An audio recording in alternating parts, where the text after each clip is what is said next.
Americans, our movement is far from over. In fact, our fight has only just begun.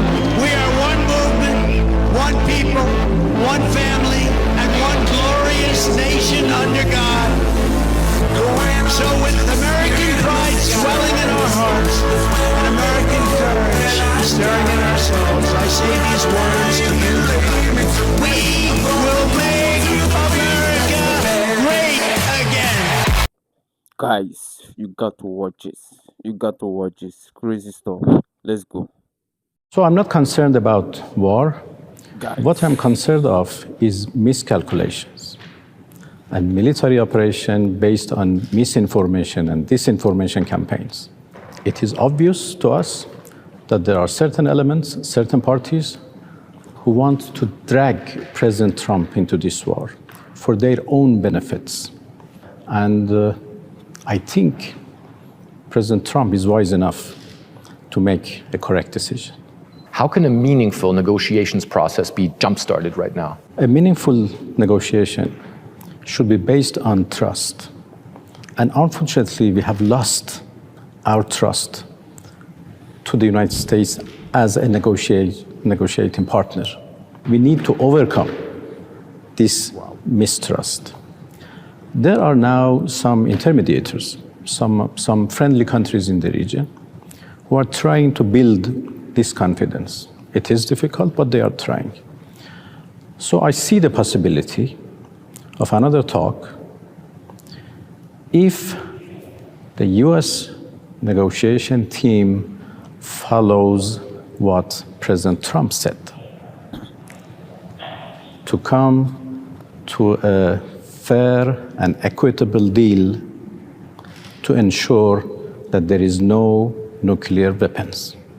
So if this confidence is built, if you get to that stage, you are ready and willing to sit down directly with the American side, with someone like Witkoff, and talk? No, the question of directly and indirectly is something else. That is the form of negotiation. And we have to... But that's what they say, they want that. Yes, but we have to take care of the substance of negotiation, and that is more important. Yeah, and President Trump says that negotiations are already going on. He has said overnight that there is negotiations taking place.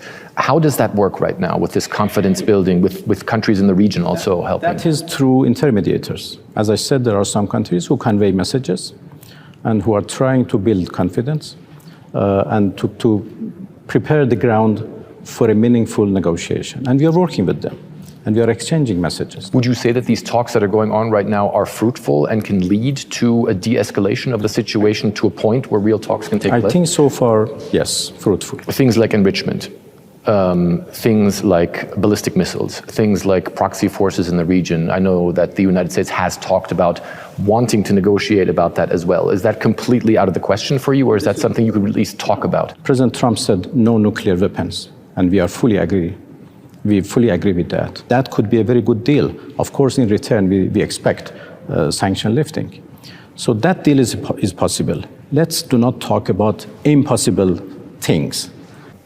What do you think the consequences would be if there was a full-on military confrontation between Iran and the United States? Because I know your military has changed its doctrine, that if there is a major attack, it would be considered existential for the Islamic Republic. What would that mean for the region here? If war starts, that would be a disaster for everybody. In the previous war, we tried hard to limit the scope of war between Iran and Israel. This time, if it is between Iran and the US, since the US bases are spread all over the region, then inevitably, many parts of the region would be involved, engaged, and that could be very dangerous. Our missiles were tested in a real war last time, and we were able to, understand their problems, their weak points, and their strengths. So we learned many lessons from those 12 days of war, and I think we are now very well prepared. But again, being prepared doesn't mean that we want war. We want to prevent a war. President Trump said he's also concerned about the rights of those who are in custody. As you know, he said that he believes that he prevented hangings from taking place here in Iran. Can you guarantee the rights of those who have been detained and whose cases are being looked into right now? Of course. First of all, there was no plan for executions or hangings. So there were no plan as such. And right now, I can, affirm that the right of each and every person who is arrested and detained would be observed and guaranteed. Iran has issued a strong warning to the United States, claiming it is not better prepared than ever for a potential military confrontation. In recent statements, Iraq officials said the country has significantly strengthened its defensive and strategic capability, emphasizing that Iran is no longer in the position it was years ago.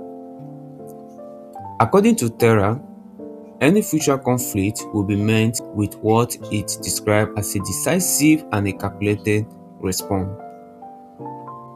Meanwhile, the United States has maintained that it seeks stability in the region while continually to monitor Iran military posture closely.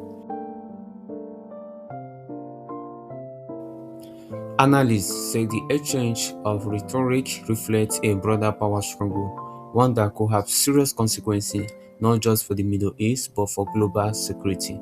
As both sides signal strength, the international community is watching carefully, urging a restrained dialogue and a return to diplomacy. Sir, on Iran, the Supreme Leader today said that U.S. attack could spark a regional war.